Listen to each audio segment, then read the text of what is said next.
access this one. Okay. Okay. So when I say payroll transformation series, I have kept it. So I kept it open. Now you will be learning on, let's say, cloud payroll, very much focused on SAP SuccessFactors, Employee Central Payroll. Maybe there are certain fundamental principles and guidelines, frameworks, which I will be giving. 5 years down the line, let's say Workday or some other product is coming up, you don't have to worry much. So that is the principle, the way I teach actually. So that is the main principle behind it. Okay. So before I go there, so I have a question for both of you. Like, what is your comfortable? How much you are comfortable with a country-specific payroll? A little bit. I think I have not discussed that with you. You can. Do you want to go with Rosalind? Yeah, sure. Sure, NILADRI. Actually, I have a little bit of experience on the UK specific because currently I'm working on the UK payroll with my company where I'm working now. So yeah, but I want to learn in depth like UK payroll, things like that. So I take care of, because I'm the lead here for the employee central payroll, and I take care of all the payroll activities month on month. And I'm the key person and responsible from the pre-payroll activities to payroll, and then the post-payroll, the entire cycle is being handled by me. So I would like to know, just treat me as I'm a fresh starter for the UK payroll and SAP HCM, because I want to know more from you, NILADRI. So that is my expectations. Okay. So yeah, that Okay. is for me. Yeah. Okay. Okay. Got it. Got it. And when you say UK payroll, is that any domain or any sector specific? Like in UK, we have a lot, means every country has a lot of sector also, right? Yeah. Like Yeah. we have Sure. healthcare, Yeah. finance, or Yeah. your government. Any specific Sure. sector you are Yeah, working? actually, ours is a betting company. We deal with the online betting and all that. So, but our payroll is like a very self-driven. Like we have a hybrid approach, wherein we have a PCC and we have the on-premise web on the back end, where we do all our FPS, EPS, backs, everything is being handled in the back end. Okay. Okay. Okay. Okay. Got it. Got it. Yeah. Yeah. Okay. So that gives me a fair idea actually. So like how you will be getting through and all those things, right? So Yes. definitely it is something, give a clear picture for me. Yeah. Yeah. So that's good to understand. Yeah. So how many years you have been into the payroll, on-premise payroll or whatever? Yeah. So it's been 5 years since I'm working on success factors and employee central payroll. Okay. Yeah, but as you know, like we will not be having in-depth knowledge like what it is, and I've been following your videos since past 5 years. So somehow Oh, is it? yes, I'm Okay. a big fan of your videos. It's really good. So that's why. But then now, when I say employee central lead, so people are expecting me to learn more and have more knowledge. So that's why I thought, yes, I should go for certification and I should get enrolled to your sessions. So that's Okay. the main reason I got into the training Yeah. session with you. Great. Great. That is actually really good, nice to understand from you. Yeah. Yeah. So now we will go ahead with Sahib, you say, right? So I think we talked already, but still, I would like to hear from you. Yeah, from my side, UK payroll or payroll, I'm a new buy in this, have no idea about it. So would like to know from start.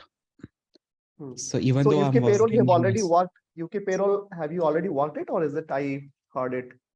No, I haven't worked. I don't have any knowledge on payroll at all. Okay. So UK payroll, you are a beginner, I will say. I'm a beginner, yes. Okay. No issue. Okay. No issue. And I understood that you're already also having SF experience in like EC, and I heard LMS and other modules also you have experience, right? That's right, What yeah. I heard. RCM. Okay. RCM. Okay. Okay. Good. Okay. So no worries. Actually, the sessions will be catering, although it is primarily focused on the cloud payroll, our EC payroll, But when it comes to the country-specific payroll, there will be a separate session. So I will be having a separate sessions. Maybe both of you, as you're in the UK, and both of you, Yeah. as you are looking for UK payroll, definitely you will be the part of the same cohort. Okay. So definitely I will conduct a separate session for you for specific to UK. So now coming to the 17, why I have designed in a 17th way already, although I have discussed in those two videos. Okay. But primary focus will be always on this track number 4, 5, 6, and 3. 3 to some extent. Okay. So why these 4 things are very important for any project? Because most of the projects, when you start, if you understand the implementation side of it, implementation, migration, and integration, these are the basic core technical side of it. Any module, not only the payroll, but any module talk about, right? And same goes with your, let's say once the project is going live, then your track 8 will be very important for you, where exactly you'll be working on a day-to-day basis, your application maintenance and support phase of the project. Okay. So that is the focus. Although we have 17 tracks, I give emphasis to these 3-4 track from starting number track number 3 to track number 8 actually. Okay. And track number 7 is very easy. Suppose even I have seen there are positions in UK or any other countries also, they hire for a testing consultant specific for particular module like EC Payroll or recruiting or any other module, where we talk about the QA part of it, of quality assurance. That means you should understand the end-to-end process, and you should be able to access those details. You should be able to write the test script. You should be able to test those products end-to-end of it, right?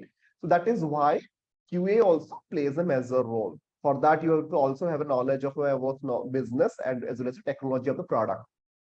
So with that note, okay, so which again we will start with today. Let's say we are going for the implementation.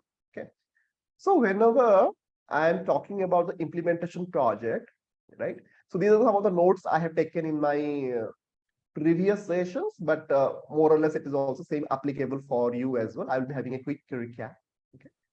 So whenever you already may be aware of, I have a question for both of you, anyone can answer. Activate methodology must be already aware of. Can anyone tell me what is an SAP Activate methodology? It is not, yes? No, I'm not aware of it, Niladri, sorry. Okay, so what about Sai? So there are 4 to 5 phases, this like discovery, explore. Okay, so we are close to that. So basically, whenever we are implementing any project, okay, we have your specific methodologies we follow. I think both of you have worked on the on-premise also, right? Yeah. SAP HCM? Yeah. No, I don't. Little bit, I but did not work okay. on it. Okay. So Rosalind, then you can say that in on-premise what methodology we have followed. Did you remember? Yeah, SAP methodology we used SAP to. methodology. Yeah. Yes. SAP methodology was the old one. So now we in SAP Activate methodology we will see what is the SAP methodology. So it will just see actually this is the explanation. What is an SAP Activate methodology? It is a methodology which in SAP solutions we use it not only for your SuccessFactors, for all other cloud products. Okay, for that we use this SAP Activate methodology. For actually, it will help you getting the best practices. Just I will highlight those key points. Best practices, pre-packaged content and tools. What does it mean? You don't have to start from beginning, right? Whenever in the on-premise, we used to have everything from the beginning, from scratch, we have to use it, right? But for SAP Activate methodology, we don't have to, right? So it will ensure, so these are some of the package, it will be packaged, will be provided by SAP. You have to understand how you can utilize those packages for your client project. Okay, so that is the key thing which you have to understand. As we have means already Sahib has mentioned that key steps. Okay, so just a minute. Yeah, so this is something which you understood, and that is an SAP Activate methodology. And in the SAP Activate methodology, what we do, And also, I will say the SAP methodology. What is the drawback? This is not a drawback as such. I will say SAP methodology versus SAP Activate. Actually, what does it mean? In SAP methodology, we used to follow a waterfall model. In IT, we call it different types of model, right? So we in SAP methodology, we used to have waterfall model typically, and in SAP Activate methodology, we follow our agile. Okay, so now today everybody is following agile. Okay, whatever the industry, whatever organization, whatever country you go, the methodology we follow is a SAP Activate methodology. Okay, it is not a purely agile, but they use major principle of your agile principle of thing. Okay, so what I will do after today's session, I'll be sharing notes for you, document for you to be uploaded in your LMS. There is a very detailed document for SAP Activate methodology, and also there is a comprehensive one will be around 100+ pages, another will be some 4 or 5 pages. So you start with a comprehensive one, 4 or 5 pages. Suppose if you want to go more detail about it, you can go for the SAP Activate, more detail about it. And there is a certification for it. I will not recommend now. Mostly people who apply for a project manager kind of a role, so those generally go for that certification, SAP Activate methodology. For SuccessFactors or any other module also they can go for. Okay, so this is very, very detailed, and you'll be getting all the things in that documentations. So this is something. And another key point in the interview, somebody may ask when to use SAP methodology and when to use SAP Activate methodology. Suppose something, so I will be putting a question, let's say, when to use SAP Activate. Generally in SuccessFactors already we use it, but we should know when to use and why we are using it. So why we use this SAP Activate and agile principle? Because if something is not very much predictable, because client requirements you might have faced in your client scenario also. Today in the day one, suppose your project is starting on the month of 1st of February, client has given some of the requirement. As you complete towards the closing your project towards the month of May or June, the client requirement may change because they told that they were not aware of, and some of the stakeholders came in. They told, no, we want in this way, not that way, the way we have discussed. It may change, right? So which you never expected. So as a developer or as a functional consultant, it is not so easy to change something at the last moment. It will require some time. You have to also think, do analysis, right? So for that reason, SAP Active to accommodate those kind of principles, we follow the concept of iterations, and also you might be already aware of we do three iterations and all those stuff, right? So that is why we do it in a typical project. Why SAP? If something is not predictable, okay, not predictable environment, okay. So for that reason, we capture 3 times our requirement, refine the requirement, the 3 stages, like in every iterations and all, right? So that is the thing principle we follow, SAP Activate methodology in the agile principles. Okay. So this is something which we must be aware of. Any questions here? I will take a pause. Sahib, Rojin, both of you, any questions? I just wanted to know what are the 3 iterations that we have, NILADRI? So I will come to that. Yeah. Okay. Yeah. So yeah, I will come to that. So this is here. I will cover it. 3 iteration, or we call it also sprint. I will call it. So this is already planned. So don't worry. Yeah. Okay. So now, after understanding this, so generally in the typical implementation project, what are the key documents generally? So before we go there, so I will just show you that document once, or otherwise it's very difficult to explain you. I have that document already somewhere.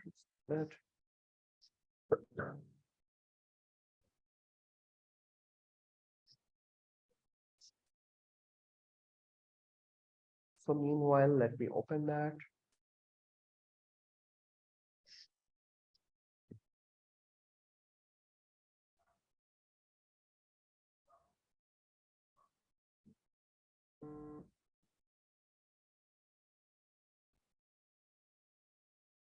So as Sahib has already mentioned, right, we have 4 steps actually. Okay, that is planning. Okay, we do a planning for any project. Planning is very important, right?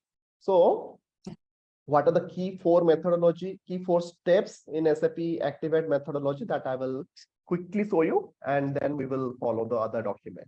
Okay. So there are 2 versions of it. There is a light version of SAP Activate methodology. There is a heavy detailed version of it. I will be sharing these both of the document. Okay. But for the time being, now I will just open the light version. And why I am saying in a payroll session, because this is applicable for all the modules, but as a payroll consultant also, you should know all the things. Okay. So too easy to remember, PERD.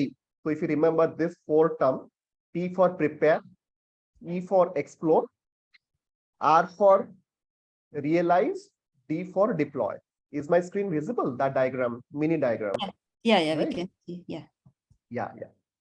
So whenever you are going for, so I will explain it from a payroll point of view only. Okay. So as you'll be working on a payroll project, so whenever you prepare for a project, let's say your project is starting from April 1st week.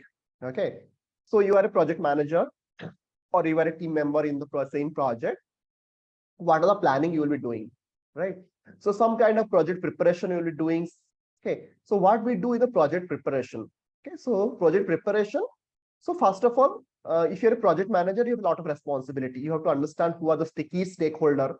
You have to understand key stakeholder analysis you have to do, right? And you have to understand the scope of the project. Yeah.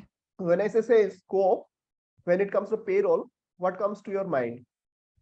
Anything you would like to say? When I say scope, what do you think? What should be your scope of the project? Sahib, anything?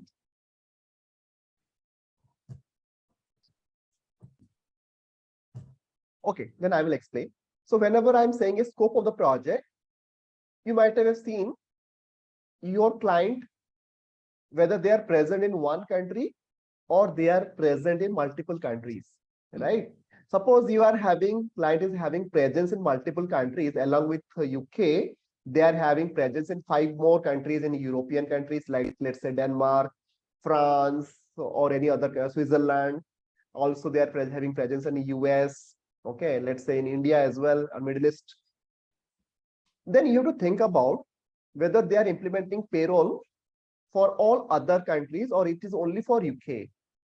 Because accordingly, you have to plan, because you have to deploy payroll consultant accordingly as a project manager, right? So first of all, that you have to understand what will be the scope of the project, how many countries it will be implemented. Okay. And also, whenever you're having country, whether it may happen, some countries even follow a hybrid approach, like let's say out of 7 countries or 10 countries, let's say EC payroll, everybody will not be going to implement. It happens, right? So suppose, let's say 2 countries, they are saying they will be deploying some local software for their payroll. Okay. But only 8 countries out of 10 countries, 8 countries will be going for EC payroll implementation. They will be using SAP product. It may happen. So those things actually you have to do in a project planning. So you maybe get a question whenever I'm talking about very loud actually. So whenever you're going for a project manager role or any consultant role also, you can have to talk twice. So they say that measure twice, caught once. There is a proverb. Okay, so for that reason, prepare in the preparation stage, you have to understand what will be the scope of the project, what will be the project standard. Actually, all the things you have to understand. There are a lot of things, but these are the key things you have to understand. And also the self-enablement. Self-enablement, what is the self-enablement? Any idea? Self-enablement means actually you have to understand what are the key materials, okay, whether you have all the documentations with you, okay, and also it happens after the sales delivery. So already there is a sales discussion already happened, right? So that you will be getting those handover from the sales team. So you can see here, so your sales team must have done some initial kind of a requirement gathering or some kind of at a very high level. What are the key pain points? Okay. your project manager, they will be doing some kind of a kickoff workshop, which you will be also part of that. Okay, infrastructure. Okay, whether they are having SAP cloud infrastructure, or is there any possibility they are be using Microsoft or Google Cloud product for their infrastructure. Okay, so that also you have to understand. Integration management. Integration plays a very major role in any implementation. Okay, for their time management module or any other modules, benefits and all, whether they are having SAP products or any other products. Okay, so you have to understand, so that it will be very easy for you to understand the complexity, right? So how many other modules they are going to integrate with EC Payroll. So that will be also you have to understand in the preparation stage, right? Similarly, there is something called customer team enablement. What does it mean? So you have to identify the core team member of the customer who will be part of the implementation. So those people will be helping you refining those requirements, and also whenever you'll be conducting those sessions, your different iterations, sprints and all, they will be testing and validating whatever you have implemented, right? So that will be very important from a customer team enablement point of view, right? Then similarly, we will be having solution adoption, right? So to whatever the client's challenges, you will be defining and you will be making those solutions for those project as well, right? So from a payroll point of view, these are the key things which I can think of, okay, which from my experience and all, that you will be performing in the preparation stage. Now coming to the, any question here? I'll take a pause. Any question? No, Not NILADRI. from my side. Yeah. Yeah, nothing, right? Okay. So let me know if I'm going fast or more slow. Let me know, because sometimes it is because you are it's a fast session, right? So let me know if you are facing any. Yeah. Okay. So now coming to the documentation part of it, we will be, there is a document called PTO. Okay. So you're aware of PTO, right? What is the PTO means? We might have seen in a project. It is called Project Team Orientation Guide. It is a client-facing document, okay, where the client will be getting familiar with the key terminologies of the product. Okay, it's a client-facing document, right? And in that document, I will show you as well. Let me open another window.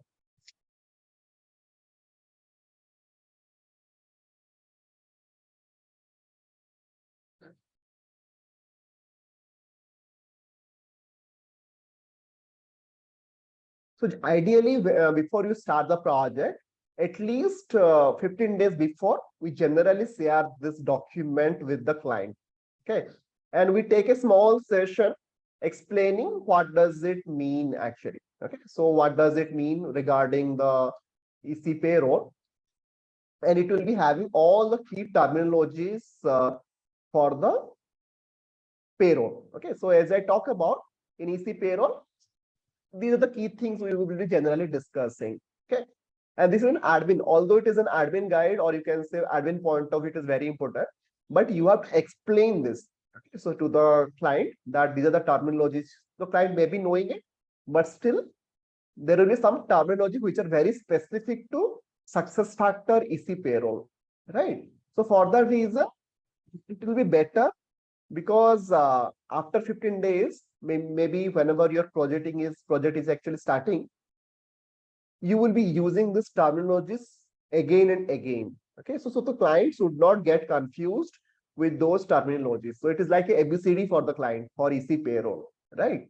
So in this, whenever you are conducting a session for PTO, it will be around 1 to 2 hours, depending upon your scenario. Okay, generally 1 to 2 hour session, where exactly you will be explaining, or basically you will be sharing this document, and you have to ask them to go through the document once.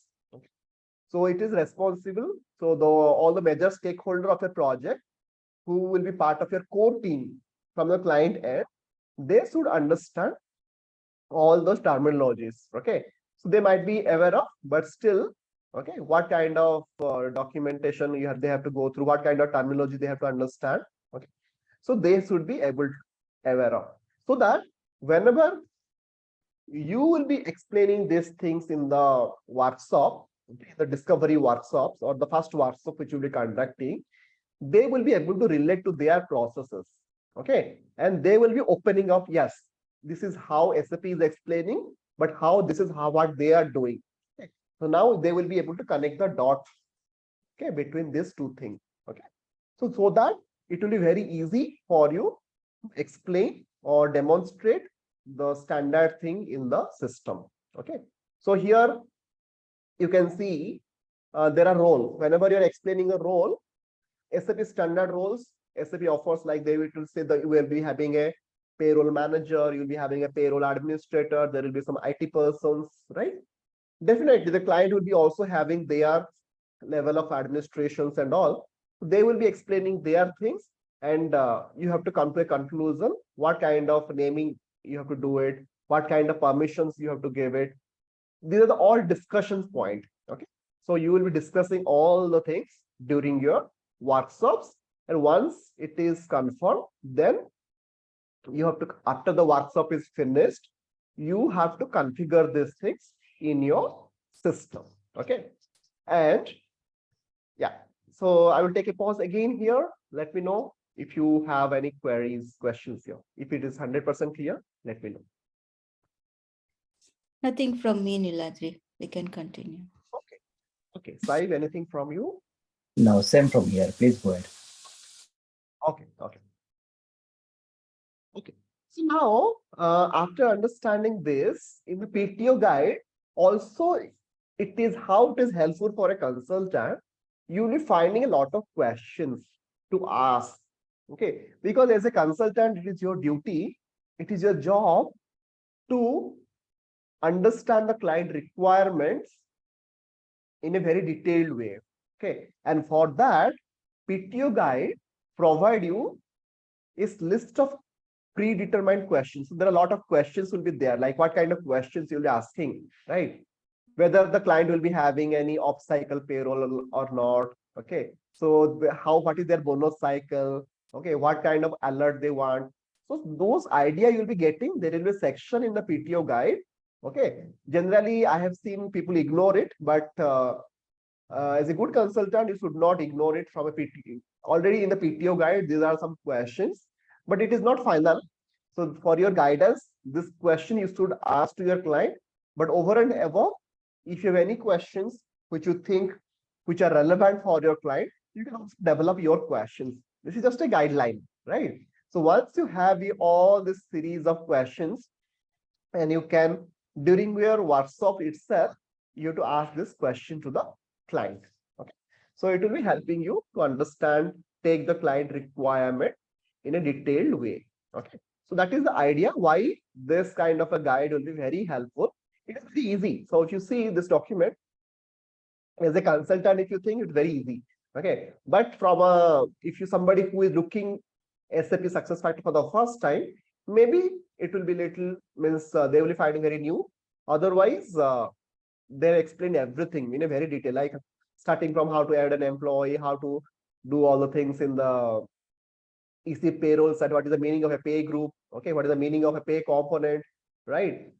So you might be knowing pay component, what is it in the EC, right? But the client, they might be using the term called waste or something else they might be using, right?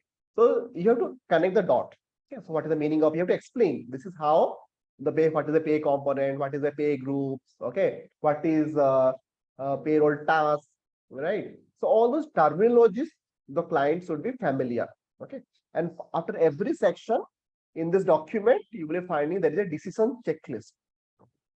So basically, you have to ask these questions during your project workshop actually. Okay, so this is a very detailed discussions which you have to have during your client project. So for that reason, I will also encourage you, before we conduct our next session, maybe in the next week, also go through the PTO guide once. Okay, so you have to understand each and every word of it. Okay, and how does it mean? Okay, What does it, for every chapter, we are having a specific thing.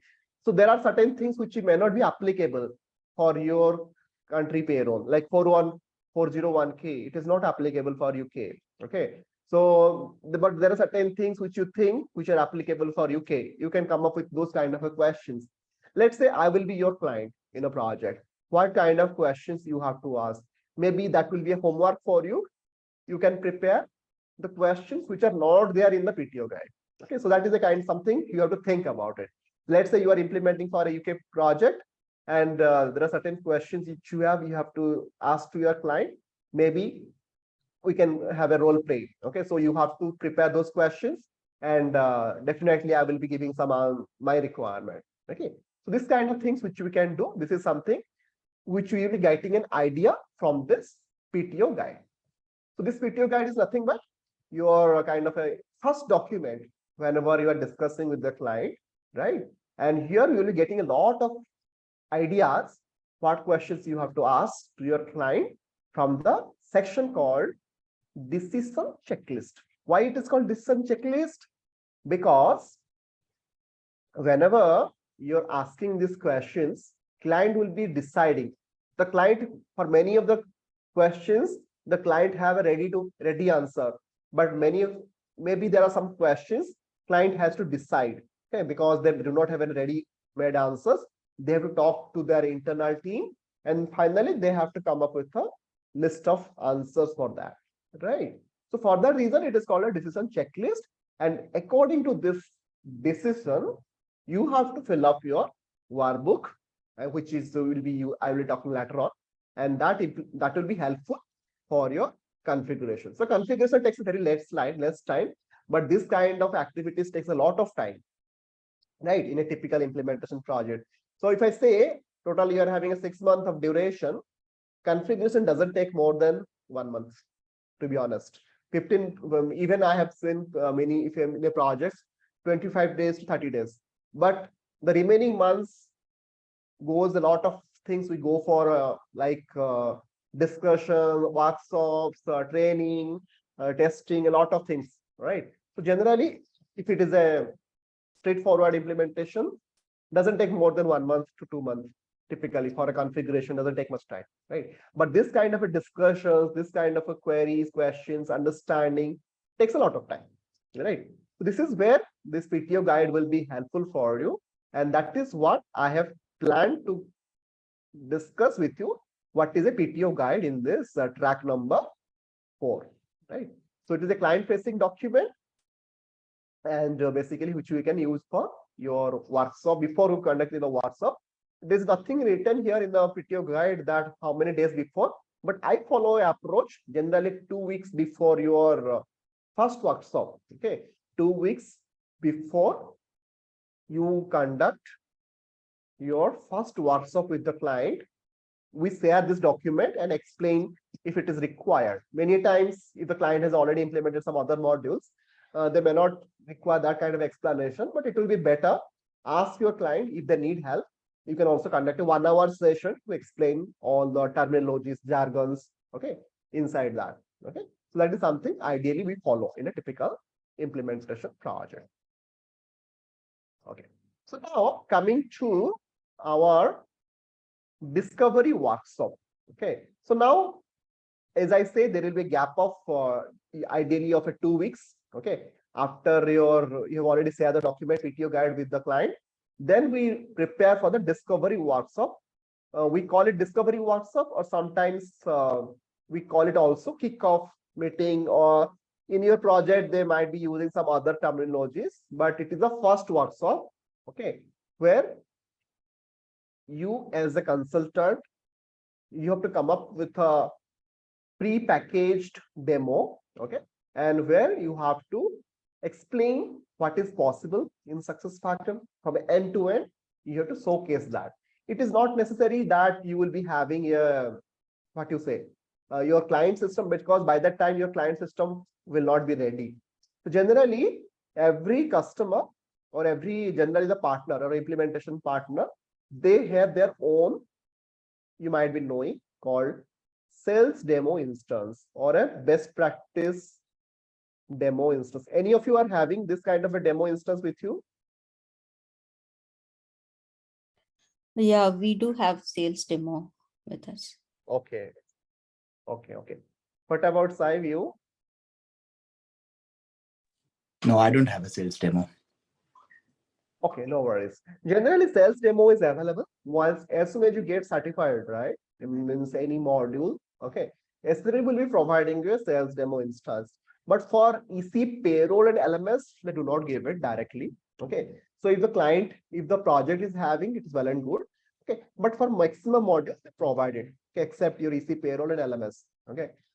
But what happens in those sales demo, it will be like this. I will not be showing the sales demo, but rather your purely some kind of a simulations kind of environment you will be getting. Okay. So in that environment, you will be getting almost major processes of the client. Okay. Not the client, the in general processes, you will be getting some end to end. Okay. And those things you will be able to demonstrate to the client upfront. That is something we call it a sales demo, which I'm now going to show. It is not a sales demo as such, but suppose I want to show something. Let's say I want to change. I have take let's say in the employee central payroll before we do go some changes. I want to showcase something. Suppose I want to change somebody's compensation. Okay, let's say suppose you want to show a demo on how to enter a person's tax related data. Okay, how for an employee, because this is a master data change and it is a payroll data related change. So you can simply it is not a sales demo which I'm showing you, it's just a simulation. Okay, but same thing you have to practice. Okay, before you go for a client demonstration, you have to understand these are the steps we have to perform, right? And how you can maintain typical employees for a particular employee's tax related data. So I'm just taking a random employee. And for that employee, where do I maintain? So this is a US based employee. Okay. So I have to go to the payment information. So you can talk. So whenever you're explaining to the client, you can talk. This is how you'll be searching for an employee, because you might be aware of 100%, but the client is looking at the system for the first time. So you take your time while explaining all the things to the customer, and you talk that these are different portlets we do have. And when you go for a tax, there will be tax related stuff like this. In that, you have to go and this is the screen. Are you aware of why this screen is coming up? Any guess? Yeah, because this is connected to the backend and we need to enter the Yes. backend details. Yes, you are right. So do you think this will always come, or it is only coming in the your demo instance only? If the SSO login is not enabled, then it will ask for credentials to enter. Right. You're 100%. I appreciate for your answer. This is what I was expecting, right? Already, if your SSO is enabled, this screen will not appear. Okay, because it's a demo system or it is your simulation environment, you have to enter the user ID and password again and again. Okay, but if the single sign-on is enabled, so I will explain in the upcoming session how, because single sign-on also plays a major role whenever you are doing such kind of a configuration, right? So that you have to understand how, if that is enabled, you don't have to come to the screen.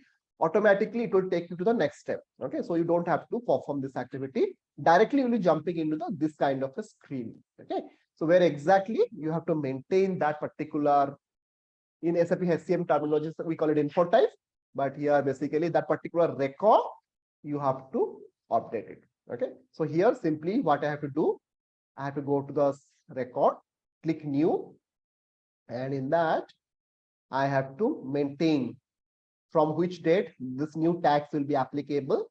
Okay, that start date, that end date I have to enter, and again as it is a US employee. Okay, so you have to choose that particular tax, they call it tax area for specific locations and all, right? Then you have to maintain that what kind of percentage allocation you are doing for that particular location. Okay, So simply you have to save it. Okay. So this is how you are maintaining for an employee who is in US. For him, in US they are having different tax related information. Okay, so that's generally I cover generally in the US payroll. Okay, but very similar in UK also we do have. Okay, so here again the validity details you have to put it, and in there are some different types of taxes also. So as you're already familiar, what kind of taxes you have in your UK? Any idea? When it comes to tax, right? Actually, we had this levy tax that was imposed on us while we were in COVID. So that has been taken off after the political changes happened in UK. Yeah, yeah. That was one of the thing. Yeah. So just like in India also, we have different types of, although we have a normal income tax, rather than after that also we do have a, in some of the states, we have a professional tax. Okay. Although it is a very low amount, but still that is applicable for many of the states in India. Okay. Similarly, in UK also you will be having based on your, so how many, there are some statutory things, but there will be some additional things also will be there, right? Okay. So these things actually, if it is statutory, you don't have any control. Definitely, it will be applicable for all the companies. They must abide by those laws of the land, right? So definitely they have to follow, and SAP will come up with a note, right, to implement those taxes. So you don't have to worry much. Generally, SAP comes up with those notes, and in EC Payroll, ideally they implement it. Also, we have to just activate those things in detail. Okay. Otherwise, nothing much. Okay. So when it comes to taxation and all, very simple process. Any change in the slab also, they come up with the notes and all. You have to update those details. Okay. That is something, okay, which I will generally we will see in your UK specific also. Okay. So that is something which you can think of. Okay. So this is something whenever you are conducting your workshop, that is the idea actually. So you must be very much confident about the navigations. Although it is an end user navigation, okay, but still you should be familiar about the navigations and also expect questions. Whenever I'm showing these things to you, what kind of questions the client may ask, you have to predict before that so that you can prepare well.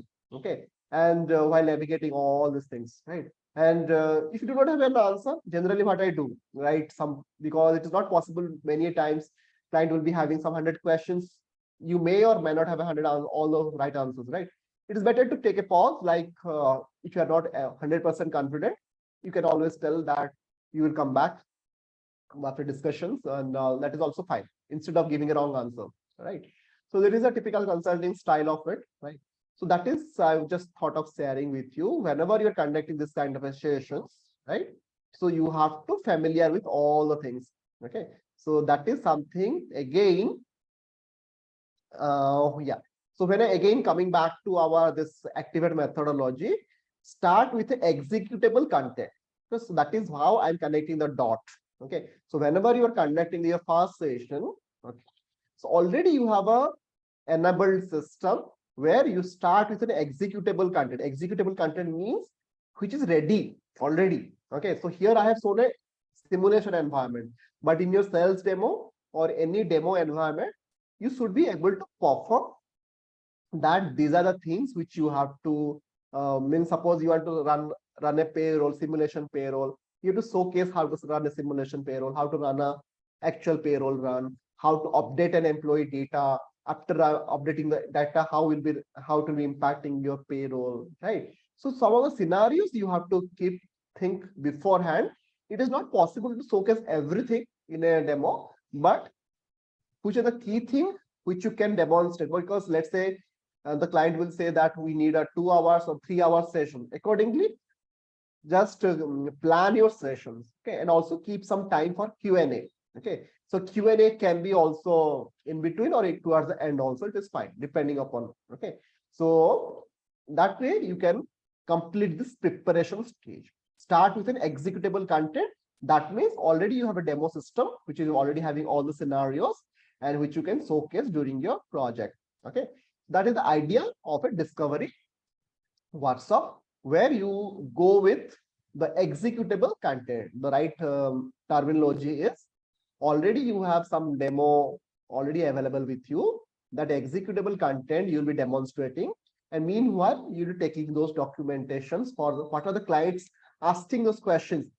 Maybe in a bigger project, many times even in small project also, generally what I do, suppose I am demonstrating, it is not possible for me to take notes as well. So you can take some junior person who will be responsible, or someone else in your team who will be responsible for taking all the MOM, generally we call it, right? Minutes of the meeting, or taking notes. Okay. So whatever the questions the client may have asked, if you are already having those answers, just mention that it is already answered. If it's not answered, then you keep it, park it for the upcoming sessions, or maybe after some research, you will be sharing those details with the client later on. That is the idea. Actually, typically as a consulting style, we do that kind of conduct those kind of workshops. Okay, so I will take a pause here. Any questions on the discovery workshop? No, NILADRI, nothing from me. Okay. Nothing from my side as well. Anything? Okay, so okay. So I think I am able to. I'm explaining well then. So if it, because I'm taking some time, because these are very important, and these things are not there in the anywhere. Whatever the guides you will read, they will not explain you. Okay, implementation guides are very easy to navigate through. They will be very straightforward. Even I have opened those guides, they will say go there, implement this a lot. But these are something art actually. This is something art you have to learn, and I expect all of my students to learn that art. Okay, so that they will be a very good consultant, and they will be having a long-lasting impression on the client. That is the actual certification. Certification doesn't mean that you qualified, scored 80%, 90% in your certification, and you floated in the LinkedIn. And but if you're not able to influence your client in the client project, then that is not a good consultant. Not a. So I want people who are at least my students who are, they should have a long-lasting impression for the clients, and the client will be always happy. So before our client asking the question, you should predict your question, right? That is the way of, you should think well. Okay, so I want people to think much deeper, okay, whatever the projects you work, okay. So that is a part of a discovery work. So coming to the workbook, okay. So in the SAP HCM world, we never had a workbook, okay. So SAP HCM, even I was doing for SAP HCM implementation 6 years almost. Since 2010 to 2016, I was doing all kind of those SAP HCM on-premise implementation for US, UK, India, Australia, and all those countries. But we never had a workbook. Workbook concept came only after SAP SuccessFactors and SAP Activate methodologies. Okay. So workbook, generally what we do have a Excel format. Okay. In that we do, let me show you instead of explaining you simultaneously. So we will not be going detail about it. Later on, we'll be having a specific session for the workbook. But in this session, I will just show you how does it look like, right? So you might have seen all these things in your other modules already. So it's just like ECP workbook. So I will show you something for recently I did for Saudi payroll. One of the other students which actually we are having. So he didn't join today, but actually he is implementing for a Saudi. So I have worked with him for actually specific for Saudi payroll, okay, for EC payroll workbook, and we can have a similar version for UK as well. Okay, so nothing will be different, but only thing is the wage types will be a little bit of different, those policies and all. Okay, so now coming to the workbook, actually this is the point. This is the document. This is a live document where you will be capturing all of your requirements, all kind of changes also happening in your projects on a regular basis. It is a live document. You will be having different version of it. Let's say during your workshop, you are having a version 1. During the first iterations, after your client workshop is done, you have done your configurations. Now you are going for a first iteration to demonstrate. Okay, so there, let's say 80% client is actually saying that 80% is meeting their requirement. Okay, whatever they were, and 20% they want some changes. Only those 20% changes, again, you have to come back and you have to document in this workbook. Okay. So it is a standard document provided by SAP. Okay. But it doesn't mean you have to follow this 100%. Okay. So you can also include your own ideas, own innovations, or anything client specific. Let's say client wants some 5 or 10 extra reports. Okay. So instead of definitely you'll be preparing your functional specification, technical specification document, but definitely it is better to keep them in one document. So this document you can customize up to as you like it. Okay. So here simply if anything is coming up, okay, so you can add those details here. So here again, it will be just a sample document which I have just taken those requirements from the other students which with him I'm working. So depending upon your details, okay, all those details you have to ask to your client, and you have to mention those details during your workshop. Okay, so you have to ask all the details, like pay component. They might be having some 100 laundry list, right, of what are the different wage types. Okay, so here I have given a very simple one. Okay, but the client will be having some different set of wage types. What is their payroll cycle? When exactly they pay the salary, whether it's the last working day of the month or the period or the first working day of the period, right? So you have to ask all these questions in your workshop, and those details you will be capturing in this this is a simple format where you will be capturing all the details in the workbook. And once this workbook is filled up, you have to send it for a sign off. Okay, so where exactly the client has to go through this workbook, whether whatever they have explained, you have documented them in a correct manner. They have to validate it. Once you get a sign off, okay, so you have to start your work in your system. Okay, so that is happening, generally happens before your first iterations. Okay, initial sign off will happen. Then again, after first iterations, okay, so there will be some changes. Okay, so those changes again you have to document it here. Okay, maybe you will put another sheet here saying that these are the changes which is in the first iteration the client has asked, and these are the things which you will be showing in the second iteration. Again, you send the document to the client saying that ask for sign off, they have to validate it, and again go back to your project and complete those configuration or those changes accordingly, and again go back for a second iteration, demonstrate that. And generally during second iteration, almost system is almost ready. Okay, 90-95%.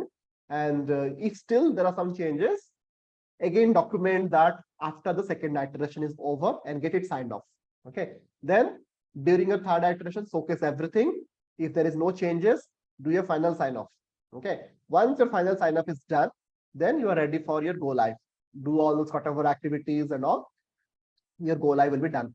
Then once your go live is done, again every 6 months, maybe you may not be in the same project. Let's say the client has told that there will be another person who will be supporting the project. Maybe you will be moving to another project. Generally it happens, right? Suppose some company A has implemented the EC Payroll for the client. Company B will be supporting after the implementation is over. It may happen. Many of the clients I have seen that. Generally, I have been always part of the implementation side of it. Once we do the implementation, we have to give the handover. If the client is having their own internal capability, if they are having own internal team, IT team, who will be supporting, then you have to give a knowledge transfer or KT to them. If it is not, then to the third party company who will be supporting AMS, doing the AMS for the client, you have to give a handover to them. Okay, so that's the typical process we follow. And again, you have to tell to the client, as this workbook is a live document, every 6 months you have to update it at least. Okay, or unless and until if there is any major changes, you have to still continuously update it with the version number. Okay, so that it will be very easy for the client to navigate through this workbook. And every 6 months, whatever the SAP is bringing in some changes, the client has to, it is a job of the consultant, whoever is working on the project, even if it is AMS. So they have to mention that every 6 months, these are the changes, and this is how it will impact to our system, and you have to document it very well. Okay. So that is why documenting is very important. Many of the projects actually do not get benefit because of the lack of the documentations. Okay. So even consultants also, they do not care many times. They ignore it, this fact. Okay. So for that reason, many consultants also, they get difficult, they find difficult. Even I faced similar kind of issues when I was doing in my project. Suppose somebody has implemented already and you are going for a supporting, but if you do not have a right documentation, it is very difficult. Okay. Or you have to find everything from the system. Have you faced such kind of a scenario from your experience? Yes, Niladri, I have.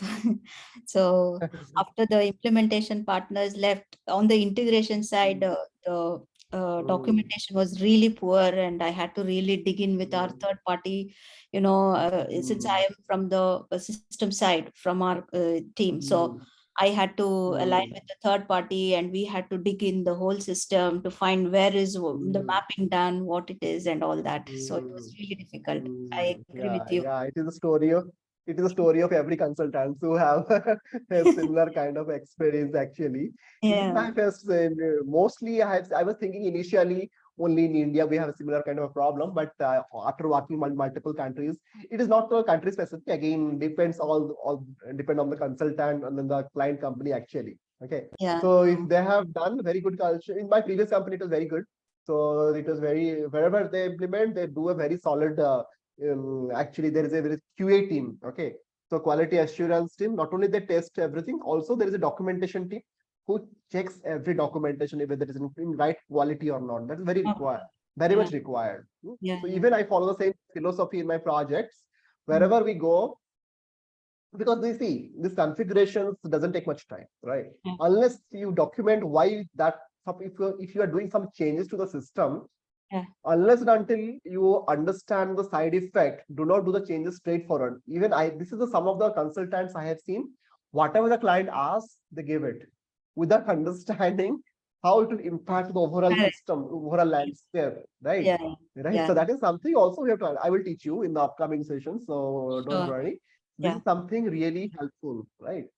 So now, as I say, as I have already explained, workbook, it is a continuous live document. You have to manage it very well. Whether you are working in a support project, whether you are working in a implementation project, doesn't matter. But you have to maintain the version, keep updating this document again and again as we move on the project. Already I have explained the 3 iterations. Generally, to explain you from a SAP Activate methodology point of view, where does it come? So if you see here, already we have discussed about the prepare stage. In the explore stage, actually, you have to do a identify the solution. Okay, definitely in the workshop, the client must have given a list of requirements, right? You have to validate what is possible, what is not possible. Okay, so I will give you a new terminology here. Have you heard about a term called AOP? It is not related to SAP. Art of possible. Have you heard about it? No, sorry. Okay, no worries, no issues. Actually, I'm not also expecting because it's very specific. Very few companies, consulting companies, they use a term. They after discovery session, discovery workshops. Even SAP also doesn't have that in their plan, but we call it AOP. AOP means art of possible. This is also another workshop. Generally, business analysts, business architects, they are very much aware of it, and many good companies also they do it. I conduct this kind of session in my workshop as well. Why? How it is different? So you cannot say, let's say the client has given 100 requirements. Okay, so I will explain you in a detailed way. So this is very important. So, let's say client has given a. Let's say I will give a longer. Yeah. So let's say client has given. So actually I have enabled artificial intelligence. So you can see where as soon as I type something, automatically it says what is the meaning of it, right? So you can see, right? So it is a unique and transformative experience, right? That means you cannot say everything no to the client, right? Suppose the client has come up with 100 requirements. Maybe SAP has meeting only 70% of the requirements. So what about those 30%? The client definitely it will be impacting their business, right? So how will you think actually? Suppose I am the client and I have given 100 requirements to you specific to UK payroll and as per my business, and I'm leading one of the retail industry in UK. Out of 70, say out of 100, 70 requirements are met by SAP, okay, or EC Payroll, okay. But 30 requirements you are actually not able to. It is not directly possible in EC Payroll. So let's say Sahib and you both are deployed into that project, and you have to tell me how those 30 requirements you have to fulfill. Any rough idea? I'm not expecting right and wrong answer. Any rough guess, Sahib? Or If it were to be me, I would have thought maybe we can do a customization or custom reports or anything like that for them according to the client's requirement. Okay. Anything from you, Sahib? Sorry, can you please rephrase the question? I will rephrase the question again. Okay, so let's say I am your client. I'm leading let's say I'm the product owner of from the retail industry, and I'm the payroll head of that. I'm from a business side of it. Okay, and we are implementing Employee Central Payroll. Okay, in our company, and you and Rosalind, both of you are going to are coming to our workshop, and I have given 100 requirements. Okay, so let's say I have given 100 requirements, and out of those 100 requirements, only 70 requirements are fulfilled by SAP, SAP, SF, ECP. Okay, but 30 requirements not fulfilled. So how will you convince me? Because this 30 requirements also important for me as a business. Okay, so it is a showstopper for me. I want all the 100. Okay, for this, I am paying to the consulting companies, right? These 30 requirements also I need it. So how will you convince me? How you can say me that these 30 requirements also can be done? First of all, we need to see generally what happens. Implementation partner, they goes with the standard best practices. So it would be a part of their contract. And if this 70 requirement, definitely it would be a part of contract, then they will implement, and 30, they are not part of SAP best practice or implementation. So they will say that that would be a charge different as the customization. And then individual requirement needs to be checked, whether it's possible to do the customization. If yes, then accordingly to contract and of course the CR process, etc., it will be done. If there is no possibility, then of course one way would be just to find the other option, other application option, or just give by means of giving workaround. So various possibilities in this case. Yes. So yeah, so that is only where exactly to 70 requirements. So thanks both of you for answering. So I appreciate.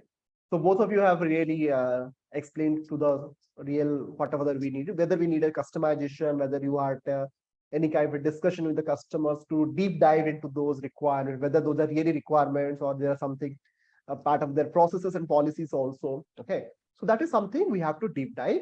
And generally, if it is required, we conduct a session with the client to understand, to deep dive into this 30 requirements. Okay, and many times as a complete implementation partner, we do have a contract. Okay, like how much customization you will be doing, like at 5, 10. Okay, there will be a number, and beyond that also there will be some additional charges will be there. It again based on the contract, right? And if you're having some such kind of 30 requirements, let's say you will be conducting a session that is called Art of Possible, and in that, even if you think these 30 are not possible, but still you have to discuss with the clients how you can, as you've already mentioned, whether we can do some kind of a customization. Okay, but in the cloud, customization comes with some kind of a many times it is easy, but many times actually it comes with some kind of a side effect. Okay, so if you're doing some customization, you have to understand whether it is impacting anywhere to other products, right? Or any integration is impacting or not. Do a impact analysis also. Okay, so with your technical developer or with your technical consultant, or if it is integration related stuff, Okay, do an impact analysis also. Okay, from technical impact as well as business impact. Okay, customization definitely, impact analysis, and many times, as you as I have mentioned, workaround. Okay, is there any other way you can achieve it? Many times you might have heard about it, like change management. Okay, so maybe the client has been doing the same thing for the last 30 years, right? But with this cloud coming into picture, they may have to adopt some changes, right? So where exactly, if you see in many of the bigger projects, bigger transformation projects, there is a specific change management consultants, which is not like, who are not like us, but they are more from a process point of a business point of view. They will come into the project and they will be explaining what are the different changes the client has to go through, what other industries, what other companies of the same industry they are doing in the, not only the SAP best practices, but also the industry best practices. Those are called industry architects or industry consultants or industry domain experts. Generally, we take help from them and we have to sort out. So this kind of a discussion happens. Okay, so you're right, customization, if it is not workaround, if it is not change management, or if it is not, there are some also, there are some, you might have heard about it, in SAP store also, there are some add-on products available. Have you ever seen that? I think you must have seen that. Right? Have you?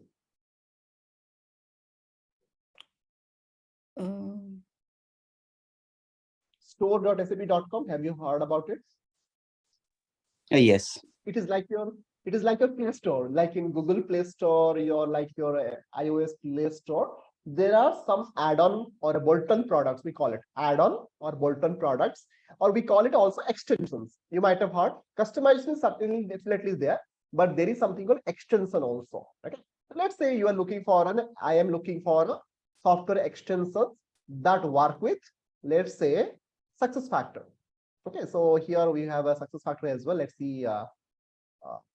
I'm not sure where payroll is, whether it is there or not. Let me check it out. Payroll, SAP S/4HANA Cloud. Yeah, it is there. SAP SuccessFactors EC Payroll. It is there. Okay, so let's say I will go for it. So I'm looking for a software extension. So what are the possible options are here? You can find out not only the extension. So where exactly you will be having your APIs, other products. Okay, so generally we go for it. Okay, so you can go for it. And let's say search. If I search for it, I will be finding definitely some of the market leading products which are developed by the SAP partners. And SAP sells the SAP store. Actually, you will be finding all those details, not only for EC Payroll, but for some other. Actually, you will be finding all those details, right? So let's say these are some of the extension solution at present available. Okay. So they see something called, let's say, Payroll Express for Malaysia. Okay. So for Malaysia, they have, this is offered by APUs. Okay. Similarly, there are some connector available. Okay. For this product. Okay. And there are certain for Ireland also. Okay. They offer a particular cloud solution. Okay. So these are again, okay. So some of the reports forms, okay, which are not directly available in the SAP SuccessFactors EC Payroll. Maybe if it is fulfilling, okay, your need, okay, you can directly go there and you can buy that solution, which are again, these are all SAP certified solution, which is again, you can also find out their pricing and all those details, right, before you buy it, with some small video they might have given. Okay, so this is the way, another way of doing it. Okay, it is not only for EC Payroll, any other modules, okay, not only SAP SuccessFactors, any other products in SAP cloud ERPs and all, you will be finding a detailed list by coming here. Okay, so you can explore whether it is available for your requirement, whether it is meeting your requirement or not. You can find out those. So, okay, so I will recommend you just go for it and just explore this as well. Okay, so that you are aware of. Okay, and there are some SAP endorsed apps also. Okay, that means SAP recommends, okay, some of the applications. Okay, you will be finding, okay, some of the reporting, easy reporter for SAP Payroll and SuccessFactors. Okay, this is SAP certified.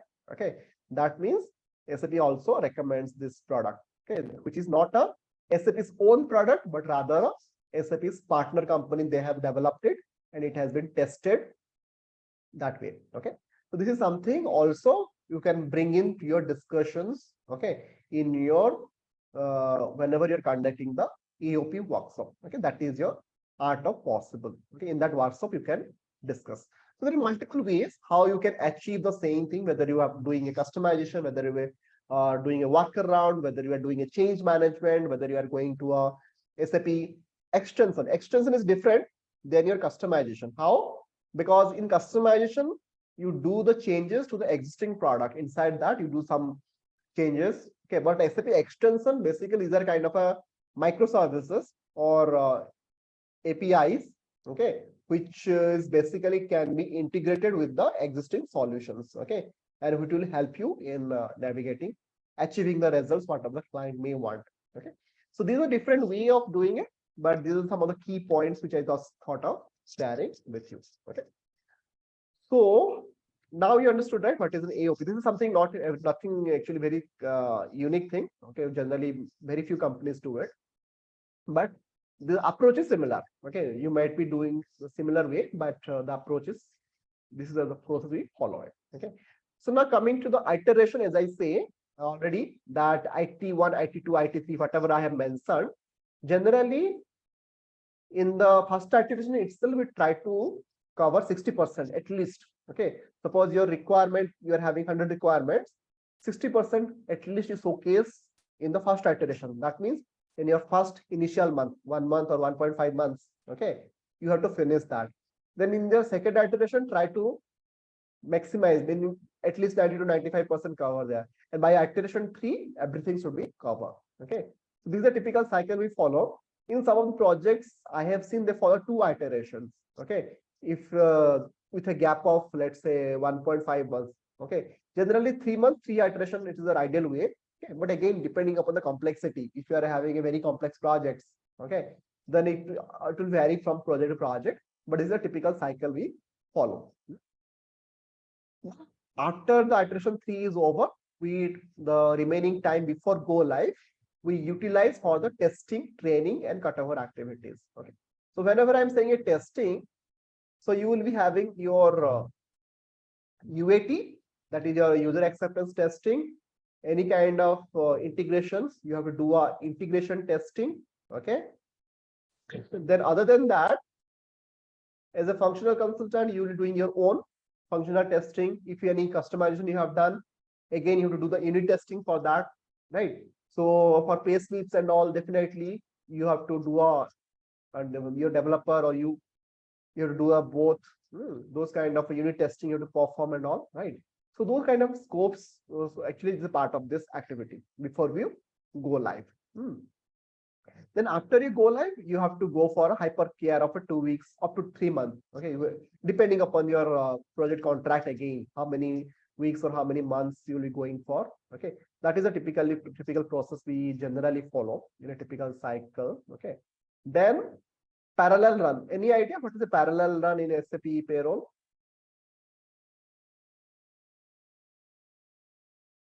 Any of you?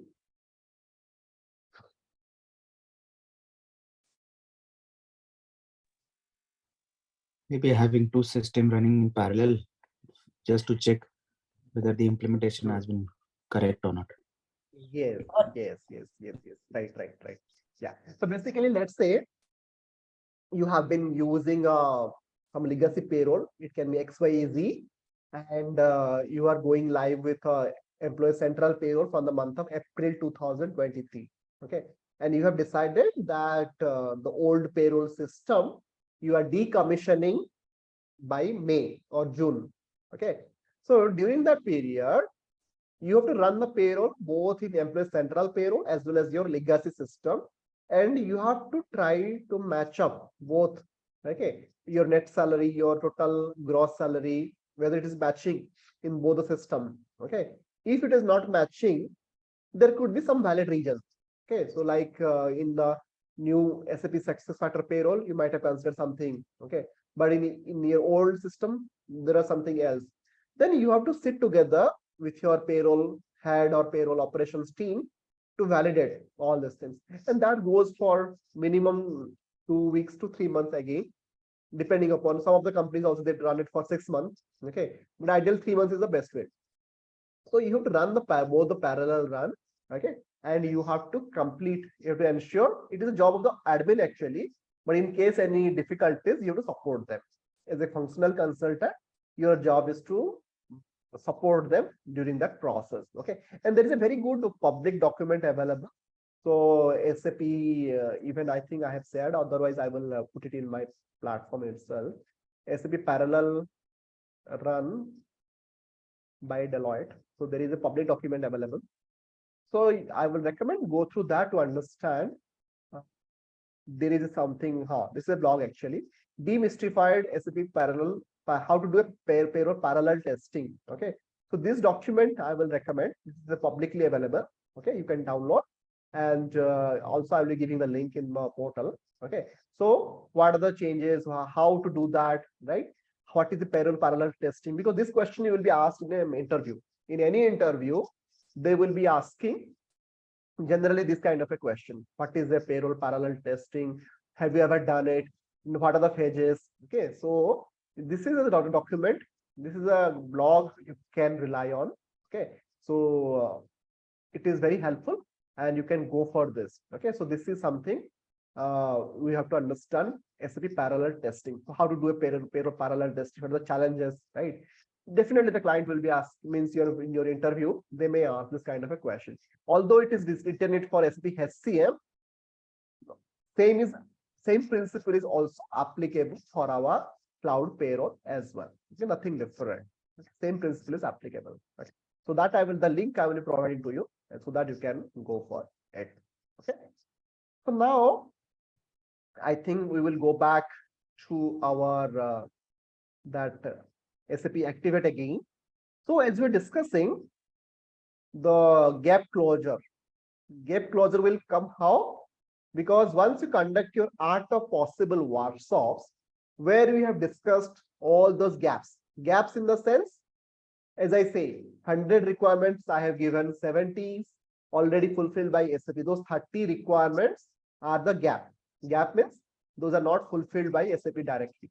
So as a consultant with your project team, you have to come up with a presentation or a workshop. We call it generally art of possible. In that workshop, you have to convince me, or you have to convince the client actually how you are mitigating those 30 requirements, how you are fulfilling those 30 requirements. And once there will be also, if it is required, there will be a sign off. Okay, and also there can be discussions as well. Suppose the client is having a contract with the implementation partner that they will be delivering only 10 customization. Okay, and more than that, there will be a CR or a change request. Okay, there will be some additional cost for the client. That kind of a discussion will happen with the project manager, with the client. Then accordingly, you have to close that topic here. That is why this is in the second phase, we call it explore. That means you are exploring the different possibilities of solutions. Although the client has given 100 requirements, you have identified, you have solution validation. That means 70 already can be validated, it will be verified, it can be done directly out of box from SAP, but those 30 require some in-depth analysis for which you have to conduct those workshops and you have to close that gap. Okay. Then finally, you have to mention those configuration values. Configuration values are nothing but, as I explained in the workbook, those values, whatever you are maintaining here. Okay. So let's say I will be going for your pay group. Okay. So here I have randomly mentioned ABC like that. Right. But here you have to talk to your client and accordingly you have to fill up. These are called configuration values. Okay. Pay component, that means your wage types. Okay. Pay component data, that means your wage type data. Okay. So what kind of naming convention you have to follow? What kind of wage type? What kind of what they call it, the pay component, right? That you have to mention here, whether that is a frequent monthly payment or it is yearly payment, whether it's recurring or not recurring. This kind of discussions you have to have with your client, and those values are nothing but called configuration values, which you have to maintain in this workbook.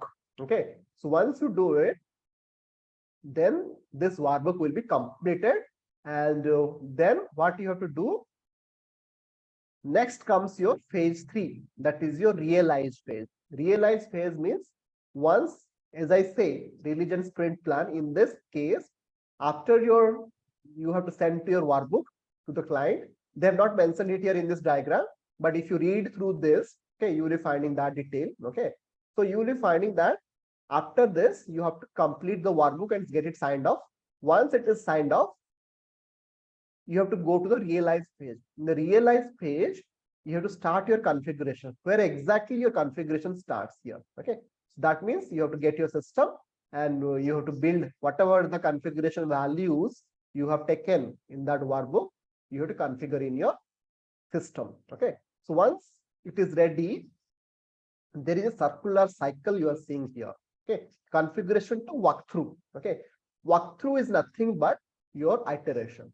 Remember, make a note of it.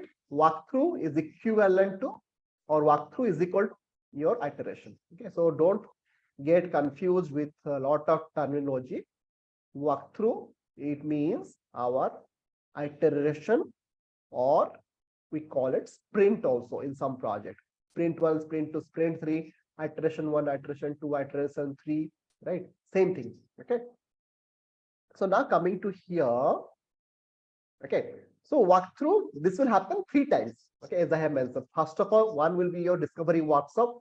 Okay, or 3 to 2 times, depending upon your project again. Okay, so till your client is satisfied, all the 100 requirements you have showcased, this is how it will be possible in the system. Once these 3 iterations are over, okay, then you do the data migration, all those cutover activities, testing. Okay, again, there will be a cycle. So let's say you are, why there is a cycle? Any guess why there is a cycle in the data migration, in the testing? Any idea?